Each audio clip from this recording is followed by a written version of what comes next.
बिस्मिल्लाहिर्रहमानिर्रहीम। अस्सलाम वालेकुम तमाम सब्सक्राइबर स्टूडेंट्स और हमारे चैनल पर नए आने वालों को खुशामदीद। आज हमारी जो वीडियो है उसका टॉपिक है कि बैक्टीरिया के सेल के बारे में। उसके सेल के पार्ट्स को हम आज डिस्क्राइब करेंगे और उसके साथ हम प्रोटोज़ोआ जो हैं उनको भी डिस्कस करेंगे माइक्रो ऑर्गेनिज़म के इस चैप्टर में। तो कल हमने बैक्टीरिया की क्लासिफिकेशन की थी मुख्तलिफ़ एंगल्स के साथ, तो आज हम इसके सेल के बारे में डिस्कस करेंगे। चलें वीडियो की तरफ चलते हैं और वीडियो स्टार्ट करने पहले आपसे रिक्वेस्ट है कि हमारे चैनल को सब्सक्राइब कर दें, बेल आइकन को क्लिक कर दें ताकि आने वाली तमाम तर वीडियोज़ आपको बआसानी मिल सकें। जी, यहाँ आपको ये सामने डायग्राम भी नज़र आ रही है। तो सबसे पहले हम बात करेंगे बैक्टीरिया के सेल के बारे में, क्योंकि ये सेलुलर एक माइक्रो ऑर्गेनिज़म है, यूनिसेलुलर होता है। तो इसका जो स्ट्रक्चर है वो मुख्तलिफ़ पार्ट्स पे मुश्तमिल होते हैं। सबसे पहले हम बात करेंगे इसकी सेल वाल के बारे में कि इसकी जो सेल वाल है वो क्या है। तो बैक्टीरिया की बैरूनी ग़िलाफ़ को सेल वाल कहते हैं। ये कदरे सख्त और लचकदार होती है। ये बैक्टीरिया की शेप को बरकरार रखती है, अफ़ज़ाश नस्ल में अहम किरदार अदा करती है। इसके अलावा पानी और ग़िज़ाई मादे वगैरह ऑस्मोसिस के अमल से बैक्टीरिया के अंदर और बाहर आमदरफ्त को भी ये कंट्रोल करती है। यानी ऑस्मोसिस के अमल से ये अंदर और बाहर इसकी आमदरफ्त को यकीनी बनाती है। सेल वाल के अंदर एक मादा पाया जाता है जिससे पेप्टाइडोग्लाइकेन कहते हैं। इस मादे की वजह से सेल वाल कदरे में मजबूत और सख्त होती है।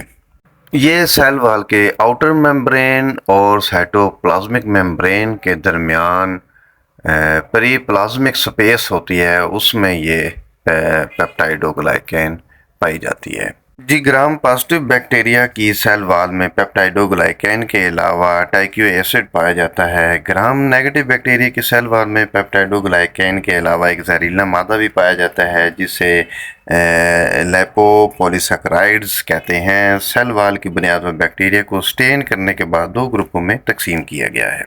जी, दूसरे नंबर पे साइटोप्लाज्म है।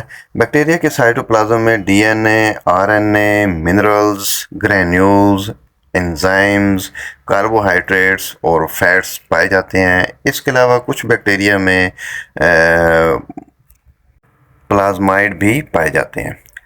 तीसरे नंबर पे साइटोप्लाज्मिक मेम्ब्रेन है। सेल वाल की तरह ये मेम्ब्रेन भी बैक्टीरिया के अंदर बाहर मुख्तलिफ मादों की आमदोरफ्त को कंट्रोल करती है, मसलन पानी, नमकिया, ग़िज़ाई मादे वगैरह।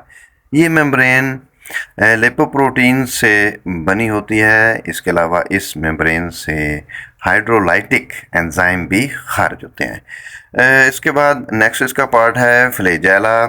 ये लंबे धागे नुमा अज़ा बैक्टीरिया की सेल वाल पर पाए जाते हैं। इन अज़ा की मदद से बैक्टीरिया हरकत करते हैं। ये विब्रियो और एंटीरियो बैक्टीरिया यानी अंतड़ों के जो कीड़े की सेल वाल पर पाए जाते हैं, जिसकी वजह से ये मुतहरक होते हैं। फ्लैजेला की लंबाई तकरीबन 10 से 20 माइक्रोन तक होती है। ये फिब्रिन नामी प्रोटीन से बने होते हैं। फ्लैजेला बैक्टीरिया के एक सिरे पर या दोनों सिरों पर हो सकते हैं। तो हम आपको बताते चलें कि मोनोट्राइचेट कहते हैं, जिसका एक फ्लैजेला उसके एक पोल पर यानी एक साइड पर एक ही फ्लैजेला होता है। इसको हम मोनोट्राइचेट कहते हैं। जबकि दूसरे नंबर पे जी एम्फीट्राइचेट है, जिसका एक फ्लैजेलम उसके एक पोल पर और दूसरा फ्लैजेलम दूसरे पोल पर, यानी एक उसके दोनों अतराफ में एक एक फ्लैजेला दोनों पोल पर पाया जाता है। उसके बाद लोपोट्राइचेट कहते हैं, जिसमें फ्लैजेला जो है एक साइड पर या दोनों साइडों पर हो सकते हैं, एक से ज़्यादा तादाद में हो सकते हैं। और इसमें फोर्थ टाइप जो है उसमें पैराट्राइचेट कहते हैं फ्लैजेला, जो कि जिसकी पूरी बॉडी के ऊपर आपको फ्लैजेला नज़र आएंगे। जी, इसके बाद फिमरियाई है। ये अज़ा पर भी धागा नुमा होते हैं। इनकी लंबाई फ्लैजेला की निस्बत कम होती है। ये अज़ा भी सेल वाल पर पाए जाते हैं। इन अज़ा की मदद से बैक्टीरिया हरकत नहीं करके बल्कि ये अज़ा बैक्टीरिया को आरबीसी पर चिपटने में मदद देता है। इन अज़ा को देखने के लिए इलेक्ट्रॉन माइक्रोस्कोप की ज़रूरत होती है। नेक्स्ट इसमें जो पार्ट है इसको हम कैप्सूल कहेंगे। कई बैक्टीरिया में ये सलाहियत होती है कि वो अपने सेल वाल के इर्द गिर्द एक पतली सी तय बना लेते हैं जिसे कैप्सूल कहते हैं। कैप्सूल बनाने की सलाहियत नमूनिया के बैक्टीरिया, खुनाक, ताउन और टीबी वगैरह के बैक्टीरिया में पाई जाती है। कैप्सूल की वजह से ये बैक्टीरिया इंसान के मुदाफ़ियाती निज़ाम से बचे रहते हैं। ये कैप्सूल पॉलीपेप्टाइड्स और पॉलीसैकेराइड्स से बने होते हैं जिनको हम स्पोर भी कहते हैं। स्पोरोजाइट फॉर्म के ये बैक्टीरिया होते हैं। नेक्स्ट है जी विलाई शक्ल में फाइबर की तरह होते हैं। विलाई के ज़रिए एक बैक्टीरिया के जीन्स दूसरे बैक्टीरिया में ट्रांसफ़र हो जाते हैं। इस अमल को कॉन्जुगेशन कहते हैं। विलाई के ज़रिए बैक्टीरिया वायरस सेल्स के साथ भी चिमट जाते हैं। ठीक है जी। नेक्स्ट है जी स्पोर। बैक्टीरिया को ज़िंदा रहने के लिए साजगार माहौल और ख़ुराक की ज़रूरत होती है। अगर साजगार माहौल या ख़ुराक या टेम्परेचर उसको मैसर ना हो तो चंद एक बैक्टीरिया ऐसे हैं जो स्पोर बना लेते हैं। मैंने आपको पहले बताया कैप्सूल की उसमें कि स्पोरोजाइट, तो ये यहाँ पे स्पोरोजाइट बेसिलाई जो हैं वो स्पोरोजाइट हैं। जैसे क्लास्ट्रीडियम टेटनाई है तो वो भी स्पोरोजाइट है। इसी तरह से एसिड फास्ट बेसिलाई जो टीबी का जो रसूमा है वो भी स्पोरोजाइट है। तो ये हेपेटाइटिस बी और सी के जो वायरसेस हैं लेकिन वो चूँकि वायरस हैं उसको हम यहाँ डिस्कस नहीं करेंगे, लिहाजा बैक्टीरिया की बात करेंगे। तो यहाँ पे ये दोनों बैक्टीरिया सर फहरिस्त हैं।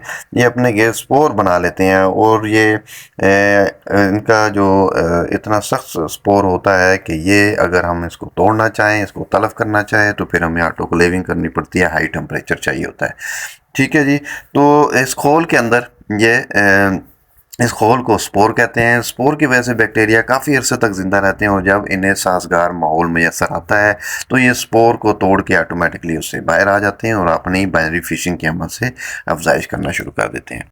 जी मज़ीद बात करते हैं। बैक्टीरिया की एक ख़ासियत है जिसमें ये टॉक्सिन पैदा करते हैं। ये एंडोटॉक्सिन भी होता है, एक्सोटॉक्सिन भी होता है। जो ग्राम नेगेटिव बैक्टीरिया है वो एंडोटॉक्सिन पैदा करते हैं जो कि इसको प्रोटेक्ट करते हैं बाहर से, यानी अपने प्रोटेक्शन जो है उसके लिए ये एक्सोटॉक्सिन नेगेटिव बैक्टीरिया छोड़ते हैं, जबकि जो ग्राम पॉजिटिव बैक्टीरिया हैं वो एक्सोटॉक्सिन छोड़ते हैं जो कि बीमारियों का बायस बनता है। जी नेक्स्ट हम माइक्रो ऑर्गेनिज्म के हवाले से बात करते हैं प्रोटोजोआ पैरासाइट्स के बारे में। तो ये पैरासाइट यूनिसेलुलर होते हैं और ख़ुराक खाते हैं, सांस वगैरह लेते हैं और मूवमेंट भी करते हैं, अपनी अफज़ाइश नस्ल भी करते हैं। और ये इस ग्रुप में शामिल जो पैरासाइट हैं वो इंसानों में बीमारी पैदा करने का बायस भी बनते हैं। Location site of infection protozoa parasite को और इसके मोड ऑफ इन्फेक्शन के लिहाज से मज़ीद हम 4 ग्रुपों में तकसीम करते हैं। यानी इसमें हम कहेंगे स्पोरोजोआ और राइजोपोड्स, सिलियाटा और उसके बाद मास्टिगोफेरा। तो स्पोरोजोआ जो है इस ग्रुप में टिश्यू और ब्लड में पाए जाने वाले पैरासाइट शामिल हैं। इसमें ज़्यादातर अहम प्लाज्मोडियम है जो कि खून में पाया जाता है, जिन्हें मलेरियाई पैरासाइट भी कहते हैं, मलेरियल पैरासाइट भी कहते हैं। इसका जो साइकिल है वो अपनी नस्ल बढ़ाने के लिए शैज़ोगोनी कहते हैं। ये मरहला इंसान में तकमील पाता है, जबकि दूसरा साइकिल जो है जो सेक्सुअल साइकिल है या स्पोरोगोनी जो जिसको हम कहेंगे वो मादा मच्छर के अंदर तकमील पाता है। ठीक है जी। स्पोरोजोआ पैरासाइट की एक किस्म है, प्लाज्मोडियम कहते हैं इसको।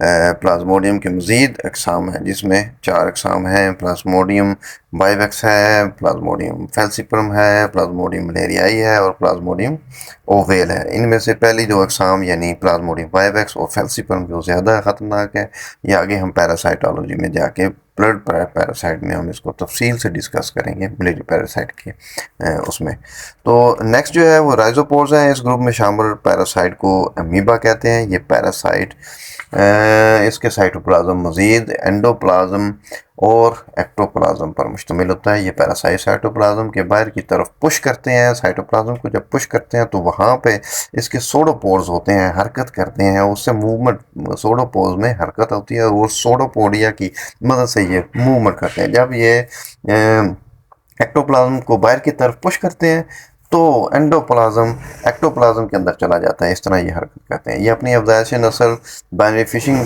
से करते हैं। इनकी मुतहरक फार्म को हम ट्रोफोजाइट या वेजिटेटिव फार्म कहते हैं। इसकी दूसरी फार्म जो कि गैर मुतहरक होती है इसे सिस्ट फार्म कहते हैं। इस पैरासाइट की इन्फेक्शन सिस्ट फार्म से फैलती है। ठीक है जी। इसके अमीबिया मदरजा जहर इसके हैं एंटोमीबा हिस्टोलिटिका, एंटोमीबा इकोलाई, इसी तरह बैचिली और नाइकेरिया। ठीक है जी। इनमें जो हिस्टोलिटिका और एंटोमीबा है ये दोनों पैथोजेनिक हैं, यानी ये बीमारी पैदा करते हैं।